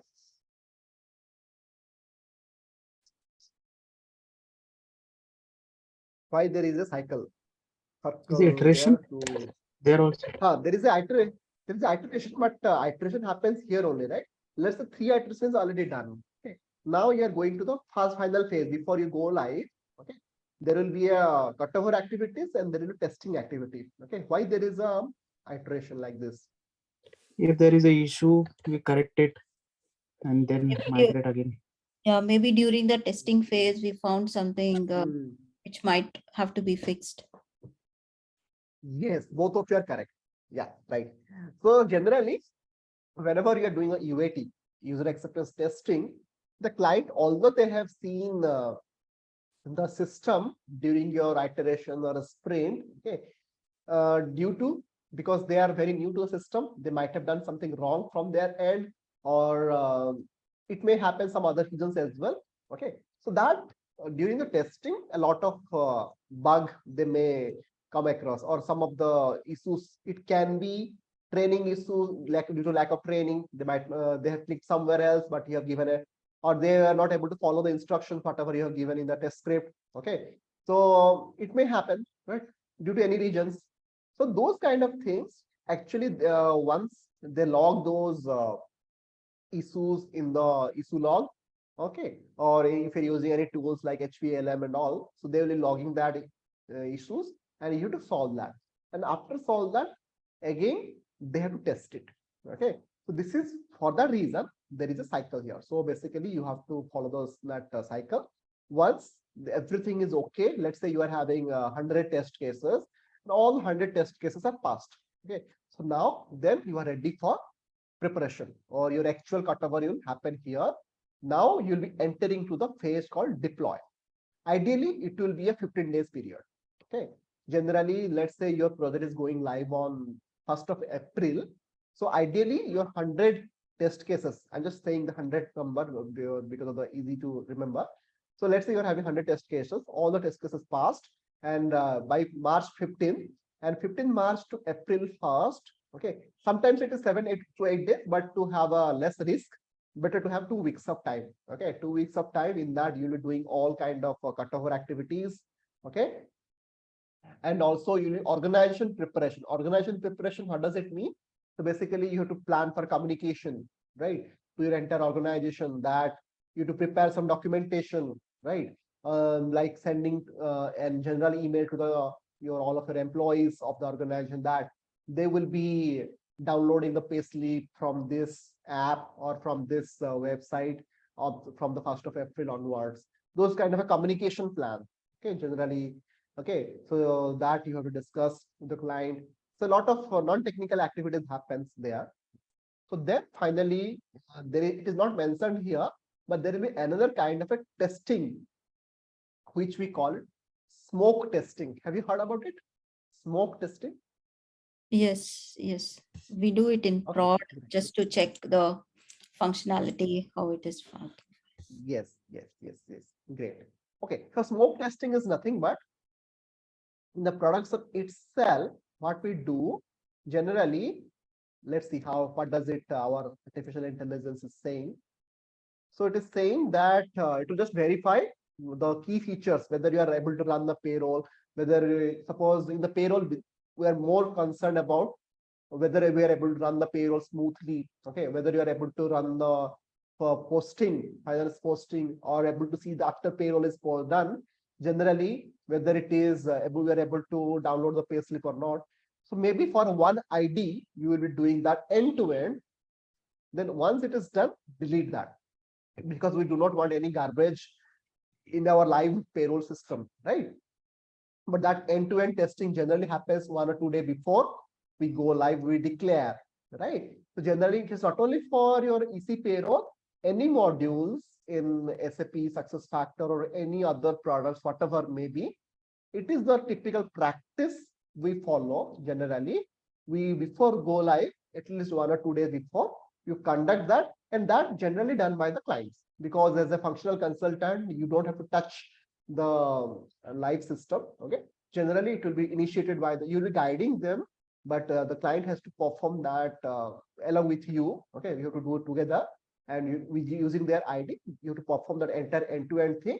Then you finally delete all those results if it is satisfying everything. Okay, so that is the way generally we follow. You are time for celebration, you go live, all those stuff will happen. But typically in the implementation project, we follow this 4 pages. Okay, we call it 4 pages of a project.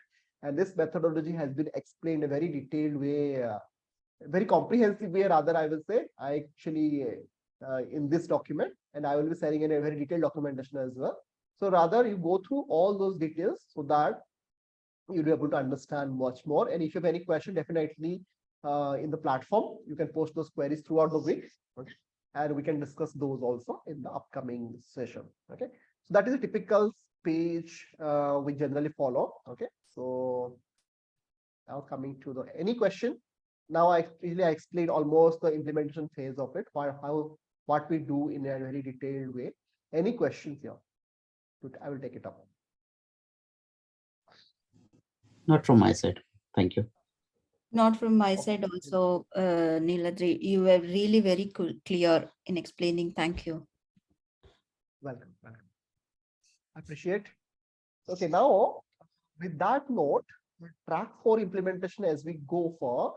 Now I will not go to the track 5 today. Okay, before I go to the track 5, what I will do, there are some guidelines. As you know, I would recommend download all the materials. I believe you must be having your SAP IDs, right? Both of you, right? As you are implementing other product. Yeah, I have Right. issues. So you have to, what you have to do, as you will be going to the detail about it, into the product itself, download all the PDF for Employee Central Payroll 2H 2022, as we are currently in 2002 H 2022 release. So you go through and you download all the material. Although I have these things in my platform, but still I will recommend to go for from official side of it, so that you'll be getting confidence, right? So there are different phases of it. Download, especially this guide is very important. This is the implementation side of it.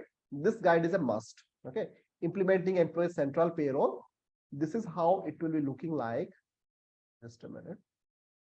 Anyway, so I will be in the next session, what I will do, and also download the best practices. Okay, previously this was in a different portal, but now everything they have included in the same portal itself. Okay, so keep downloading all, make a folder in your system. Okay, mentioning that these are the implementation section and these are the best practices section. Okay, whatever sections they have mentioned, although it is in my platform, but I will say download all the documentation. No need to go through, read through as of now. For the next week, you're reading already have given the assignments that those 2 documents you have to go through. That is your PTO guide, okay, and you have to frame questions, okay, because asking question is very important. Okay, what are the questions you may ask to your client? What are the possible questions the client may ask to you? You should have a readily answer for those. That guide you have to go through, as well as you have to go through your SAP Activate methodology, which I will be sharing shortly. Okay, this guide. Okay, at least, okay, you have to go through, read through all this document.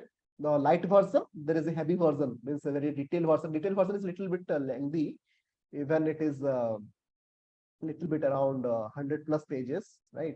This is a little lengthy, 197. Okay, I'm not expecting you to go through 100%, but at least, okay, understand the headlines and understand. It is a slides actually. I think it's a slide pack. Okay, but they have talked about a lot of benefits. At least you should be able to understand. Okay, very high level. Okay, but it go through at least once, because I am not expecting to read it again and again.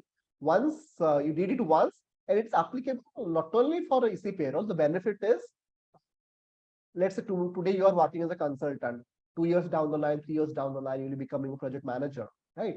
You don't have to prepare again, right? So for that reason, it is very helpful, and it is general knowledge. It is not too technical. It is a kind of a common sense. Okay, what is on-premise, what is cloud, what is implementation approach. Okay, so like they have given a very good example. In the traditional, actually you are an order taker. Okay, so I will this example actually I really like it. Okay, so in the traditional SAP HCM, okay, generally we follow up business blueprint, right? So in that actually we take the order what the client asks. Okay, but here in the SAP Cloud and SAP Activate methodology, these are all guided. It is more of a let us guide you. I will guide you, or you are a consultant, you will be guiding. Although the client will be giving the requirement, just like as I say, the different approach is little different. So that kind of ideas you will be guiding you. What kind of question you will be asking? As I say, whatever I've explained, they have narrated it a very detailed way. Okay, so you just while going through this, make if you have any question at any point of time, okay, make those questions, make digital notes. Okay, I'm not sure whether you are making a physical notes, so that is also good, because I also prepare physical notes a lot while whenever I learn a new module. But at the same time, make some digital notes and make post in our platform. Okay, so that at least I will be knowing that yeah, you are going through and you have any questions, definitely I will be helping you if you have any doubts in that, right? So that is the approach generally I follow. Okay, now coming to this 2 guide you have to go through.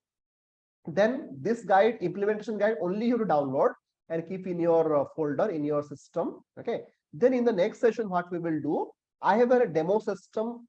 Before I go for that, so may I do you already have your demo system by any chance, both of you, for EC Payroll, or you are anything like that? No, I don't have.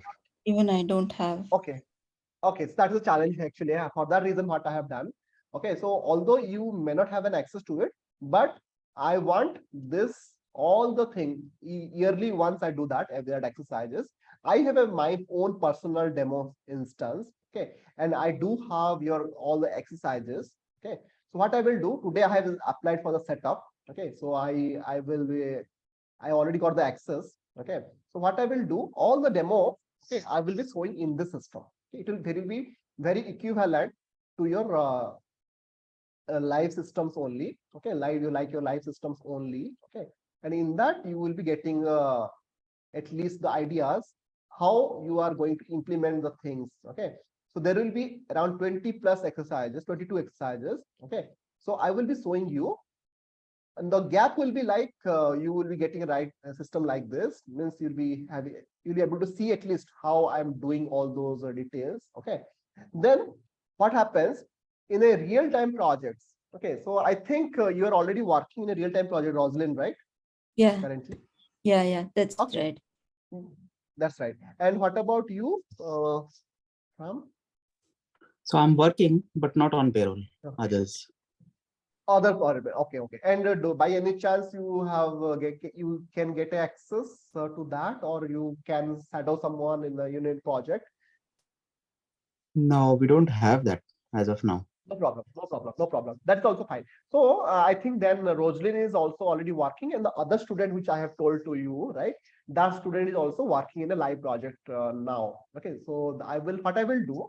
So definitely, Saib, you will be taking means you have to. Okay, basically, if you are not in case at present you are not having that facility now, no worries.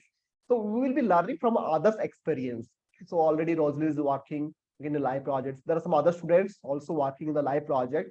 What generally I do, so I will be having some kind of a scenario. Okay. So another student also has worked in the live projects. Okay. So this is something he has come up. Okay. So this kind of learning we will be having in our project, although I will be showing to my best of the ability. Okay. So this is the system, okay, which is the demo system, which I will be demonstrating the entire payroll control center. Okay. So all the exercises, okay, we will be doing. Okay, I will be demonstrating, although it is there in my recorded session, but that is a little, that's a 2022 version. Okay, 2023, now we are in 2023. That is why I take this session every 6 months in a live. Okay, and I keep them posted in my platform. Okay, so you're the first batch, actually. You two and another two students, actually. Okay, both of all of you actually will be part of this activity. And whenever we'll be having some students actually who has who is currently working in a similar kind of a project. Okay, so what we generally do, what kind of challenges they are facing in the live project. Okay, generally what kind of requirements they are getting. Okay, so even if it is some other country payroll, okay, irrespective of that, we generally capture those things in our this kind of discussions. Okay, generally this kind of discussion we capture and we discuss, we brainstorm those activities. That's a typical process we follow. It is a near real-time kind of a stuff. And also I give a industry specific case studies also I will giving it to you. Okay, so at present as we have 4 students. Okay, so already the retail is taken and government sector is already taken. So do you want anything specific case studies? Already I think Rosalyn, it is not required for you because already you're working in a live project. So I do not want to give an extra burden. So rather, I will say that people who are not currently working, it is actually ideally for them. Okay, so they will be getting a series of questions like this. Okay, so let's say you are working. One of my students is currently he is working in a project. He's not working in a project, but he's interested in the retail sector. Okay, so what I have done, actually, I have given some preparation document how typically 90% similarity, but there will be some 5 to 10% difference also will be there. Okay, so what are the typical payroll process in the retail sector? How does it different? How does it? What is the HR operating model works in the retail sector? Okay, what are the challenges generally in the retail sector? Right, this kind of details I will generally I share with them, and also some use cases. Okay, so 90% commonality, but there will be 10% or 20% changes will be there. Specific if you are going for a industry specific payroll. Okay, so that is why actually I kept it in a different sector. So what I will do, maybe Saib, for you, do you think which is your favorite industry? Maybe I will prepare a case studies for you accordingly. Retail will be fine if it's already there. Retail is fine for you. Okay. Yes. So no worries. Yeah. Okay. So retail, I will also include you in the retail sector. Okay. So that you and my other student, his name is Asik, and he is in Dubai. Both of you can. So today he couldn't join us, but you might have seen his 2 videos in the last 2 sessions he has attended. So both of you actually can start working on the retail case studies, and I will be telling you what exactly you have to do. Okay. So even if you are not having a system, okay. So that is how we proceed our sessions, and I encourage people to ask questions in my every session, even if I do not have an answer. Okay. So what kind of questions? What even if you think there is no question is silly questions. Okay, so this is a very secured platform, and this is very our closed private sessions, and you can ask anything like payroll related or EC in general, SAP payroll, or any industry related questions also specific to the payroll and all, or maybe some related topic.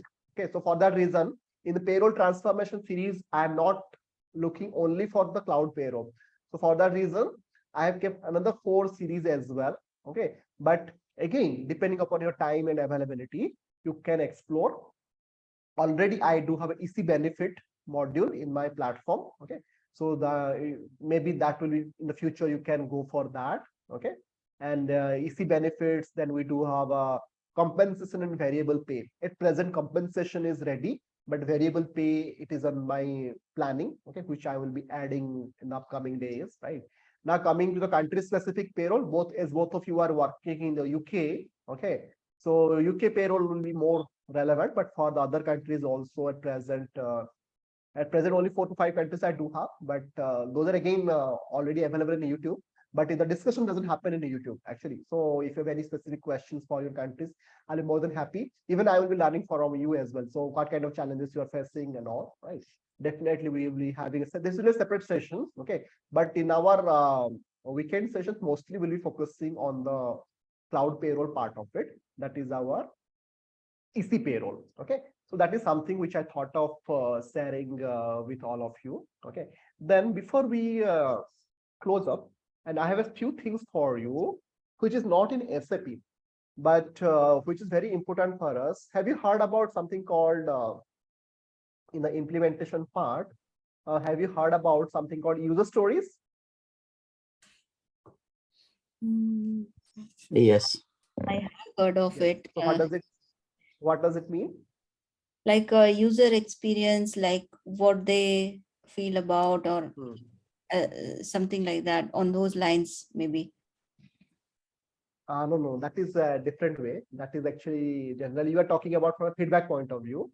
Yeah. But this is an SAP, this is a agile terminology actually. It's a scale User agile stories. terminology. Oh, okay. Yes. I think you have done a certification on that or what? Yeah. I've done the Right? project on scale agile, so I have Oh, a good idea about great. user stories, etc. Oh, that is great. You are amazing. Okay, so nice to know that. Okay, so generally in some of the projects, so as you're already involved in scale agile and all, so even I have another student from Australia who is also certified and the Scrum Master and all those, you know. So he was also very familiar about it. So user stories, what happens generally, this is another way of taking the requirement. Okay. So just like the format will be like this, I think already Said, you are already master in this. So it is just for Roslyn.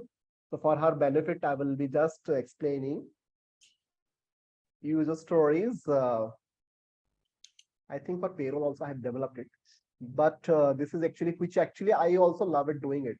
So because it's very detailed way. Whenever you are conducting any kind of taking any kind of a requirement, right? So it is always better to have the requirement in a very concrete way. Okay, because many times clients, they do not open up. Okay, so they do not know what they want. Okay, but it is your job actually to make those requirement more concrete. Okay, so I think the per payroll also I have prepared somewhere. If it is not in my other system, yeah, this is something I have. But this is from a consultant point of view. I have developed it. But same thing also available. You have to prepare. Generally, this is an exercise. Generally, we do, okay, to understand the client requirement more detail, and we can integrate. Although SAP doesn't recommend, SAP is not actually not enforced to do it. But whenever you're discussing with the clients, right, it is better, okay, to take all these things in the writing. Okay, so let's say I have a requirement. Let's say I will say, I think I do not have a right stories here, but let's say you are having a requirement. Okay, so the format will be like this. Okay, is A or N type of user. Type of user can be your super administrator, or it can be your payroll administrator or a payroll manager. As simple as, let's say I will say I am an employee. Okay, as an employee, I want what? I want to be able to download my payslip on the go. As I travel, I don't have to log into the laptop. Okay, that is my requirement. But the third part is, so that this is very important part. So client may give n number of requirements, 100 requirements client may give. Okay, but why they want it? Why they want that requirement? What is the value? Okay, where exactly this is coming into the picture? The column number D is very important. So that, okay, so why that is important? I can achieve some goals. Why we need it? Because if I can download my payslip directly from the mobile, I have saved time. I don't have to go to the login to the portal and all. Maybe that is a value. Okay. So for as a let's say you are as a payroll administrator. Okay, you want a template to fill up all the recurring payments in a template so that it will save your time instead of doing manually for 100 employees, manually entering their amount. You in a single go, you can upload them into the system. Okay, so that all the recurring payment, okay, all the bonus payment at one go for 100 employees or 2000 employees, whatever the number of your employees, you upload them quickly. Okay, so it will save your time. So in the column number D, actually we mentioned so that I can achieve some goals. I got some values out of it. So I will say this column is very, very important in an agile story template. Okay. So generally we mention it is a value. What value exactly we are getting by doing what in that requirement, what kind of value we are getting. Okay. I think Sahid, you can talk a lot. So I'm not an agile expert, but still, would you like to comment something here? So no, so this is basically an enhance how to the next level to the normal agile, where what we do is like we decipher all the requirement, not just based on what customer need, but also sometimes we miss assumptions which customer has. So they assume that this will be available here and there. So that kind of nascent point, generally, we get it down to bottom of it. Plus, we've also, whenever we ask what is the value of it, then they start thinking about it. And as they think about it, the requirement gets more detailed. And we have more, after user stories, we have the different task. And that's how the granular level we can go down to. And then it's easy for them to evaluate, and also for consultant like us to build and quality assure that particular CR or user story. Great, great, great. Lot of great points. Yeah, nice, nice. Thanks for that. Right. So basically, yeah, this is how generally I also encourage in my projects. Even in my current project, I follow this template.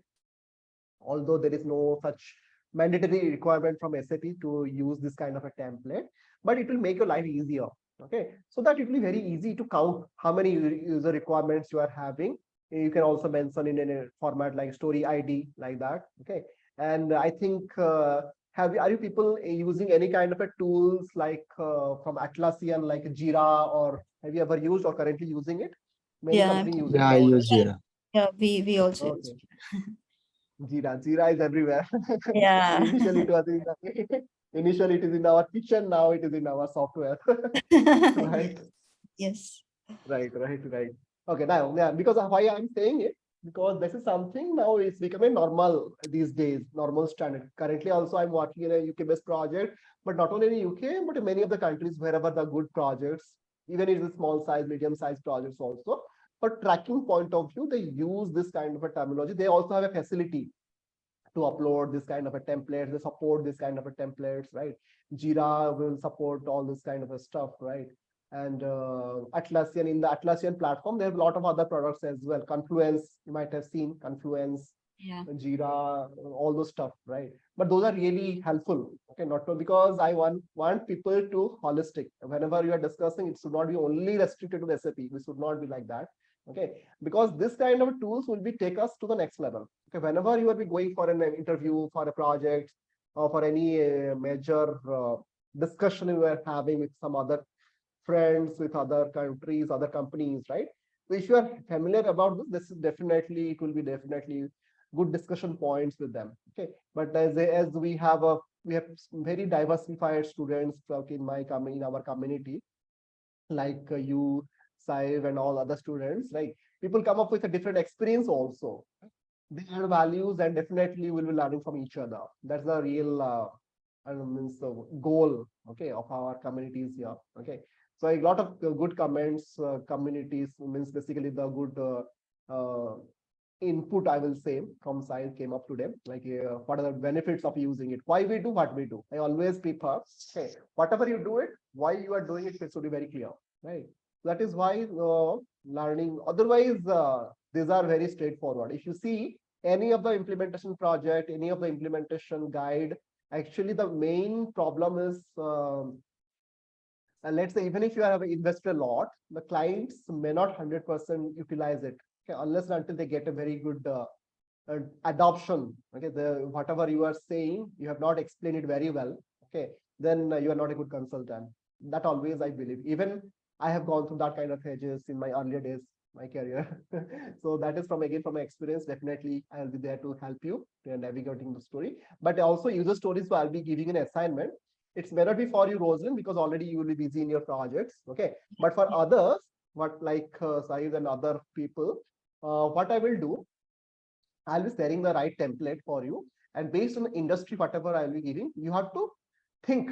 Okay, so you have to think about what kind of store requirements by going through a PTO guide, what kind of requirements can come from a client. Okay, if you are working for again, that will be very generic one.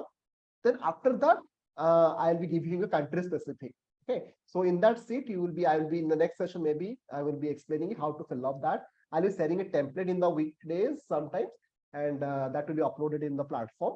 Okay, then I want people to deep dive and what kind of stories, how to fulfill it. That is a different thing. Now you have to think of like a business. Okay, so let's say you are a payroll head. What kind of things comes to your mind?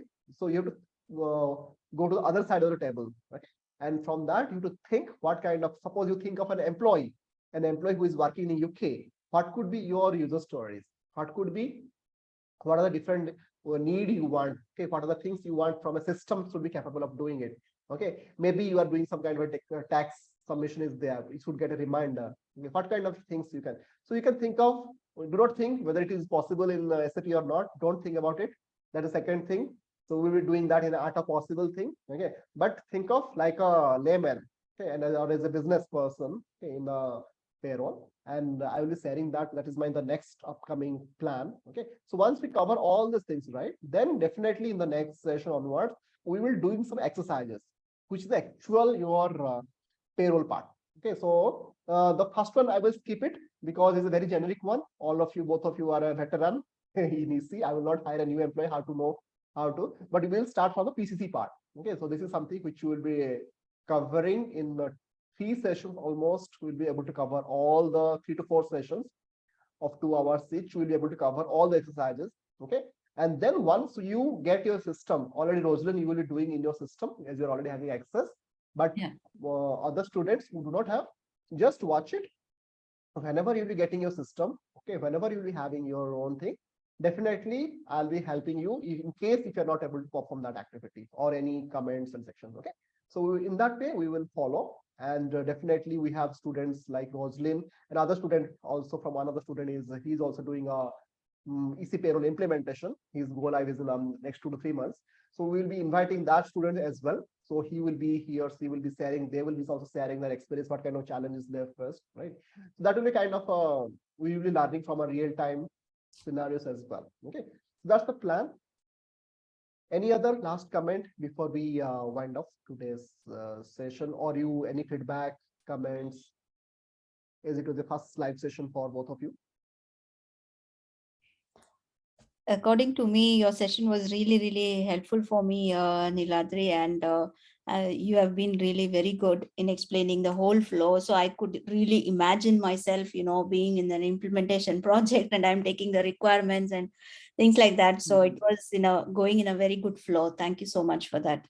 Very well structured. Welcome, Rosalind. What about Sai? So I echo what Rosalind just said. So thank you, NILADRI. It's a good session. Welcome. Because it's always I recommend, even if you are not in the group setup, you cannot do, you can also call me, like if any personal feedback also, if you want to give it, that is also fine. Okay, because that's the way actually I have improvised, because the product which we are designing, it is a very unique actually, especially the way the framework also, it is very unique. Actually, it is not only my idea, but I will recommend, actually it came from a lot of brainstorming with my all of the past students. Actually, whatever you are seeing here, this is the second version of it. Okay. So the feedback means a lot of improvisation happened, right, based on students' feedback. That is why I want to also improve myself. Okay, that is why I have asked. Okay, but anyway, so happy learning, and I will be sharing whatever I have committed to in today's session. And this recording will be available by tomorrow morning. So because it is a cloud recording, maybe once it is get stored, and I'll be uploading into the platform, and you will be getting access to it. If you want to repeat, so see it once again. Okay. Sure, Niladri. Thank you so much. Okay. Yeah. Okay. Thank Thank you. Thank you you. very much for your time. Have a good rest of the day. Enjoy. Bye bye. Yeah, thank you. Bye. Thank you. Bye. Bye bye. Bye bye.